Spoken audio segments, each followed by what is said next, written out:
তো গাইস প্রথমে ভিডিওটি দেখো, তারপর এই ভিডিওর ফানি কমেন্ট পড়বো। এখন তুমি হচ্ছে ব্রেক থেকে আস্তে আস্তে ছেড়ে দাও, তারপর গাড়ি করবে। ছেড়ে দিছো? এখন হচ্ছে অ্যাক্সেলারেটর পা দাও। এখন ঘোরাও, কোন দিকে যাবো?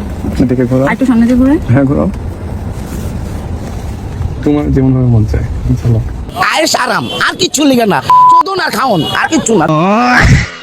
মনে সুখে গাড়ি চালাবো, ধীরে ধীরে আস্তে আস্তে হরেন বাজাবো, পক পক।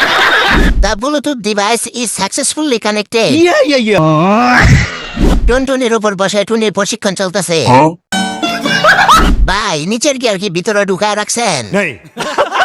প্যান্টের চেন খুলে মনেটা জায়গা মতো ঢুকে এলো। ট্রেনিং কম, হানিমুন হচ্ছে বেশি। ঠিক বলেছো। আমায় বেবিওয়ালায় খাইছে রে, সামনে বসাইয়া। হেই মমতাজ আজেলে ভাই গিয়ার কেমনে ফেলাইবো? গিয়ার বক্সে তো পয়সা রয়েছে।